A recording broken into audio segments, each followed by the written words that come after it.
Budget की पाठशाला में आज हम आपको बताएंगे कि बजट आवंटन का क्या मतलब होता है। यहाँ हम ये भी बताएंगे कि कैसे बजट का आवंटन साल भर के लिए सरकार की प्राथमिकताओं को बताता है। दरअसल बजट में आवंटन का मतलब उस रकम से है जो अलग अलग विभागों को देने के लिए तय की जाती है। विभागों को ये रकम इसलिए दी जाती है ताकि वे अपनी अहम योजनाओं को चला सके। केंद्र सरकार हर साल विभागों के लिए पूंजी का आवंटन करती है। ये वो अधिकतम रकम होती है जिसे विभाग खर्च कर सकते हैं। इन सभी आवंटनों को मिला दें तो यही सरकार का खर्च है। नमस्कार, आप देख रहे हैं बिस्तक और मैं हूं श्रेया ठाकुर। आगे बढ़ने से पहले एक अनाउंसमेंट। बिस्तक पर 1 फरवरी से बजट कवरेज में जुड़िए। क्या मौजूदा इलेक्ट्रिक व्हीकल लोन योजनाओं को 31 मार्च से आगे बढ़ाया जाएगा? आप अपनी राय हाँ या न में दर्ज करवा सकते हैं प्रोवो पर, जो हमारे ओपिनियन पार्टनर है। लिंक डिस्क्रिप्शन में है। चलिए आगे बढ़ते हैं। आपके मन में ये सवाल भी पैदा हो सकता है कि भाई सरकार के बजट और खर्च में मैं कहाँ हूँ, माने सरकार के बजट में आपका बजट कहाँ है। बात जायज है और इसे एक उदाहरण से समझते हैं। यहीं से आपको ये भी समझ आ जाएगा कि बजटीय आवंटन की इतनी अहमियत क्यों है।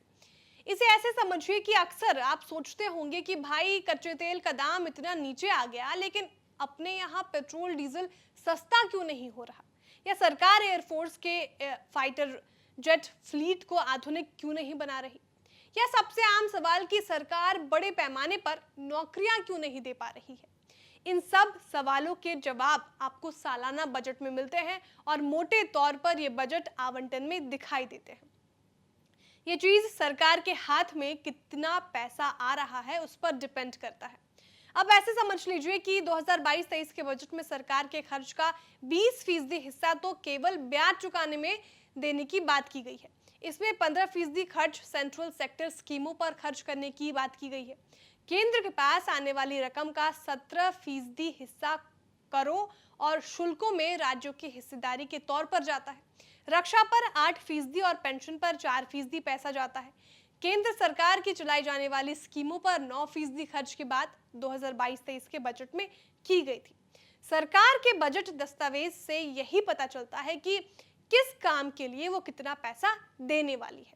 मसलन 2022-23 के बजट में सरकार ने रक्षा पर 3,85,370 करोड़ रुपए की बात की, जबकि सब्सिडी में फर्टिलाइजर्स पर 1,05,222 करोड़ रुपए, जबकि फूड सब्सिडी पर 2,06,831 करोड़ और पेट्रोलियम पर 5,813 करोड़ रुपए खर्च करने की बात की गई है।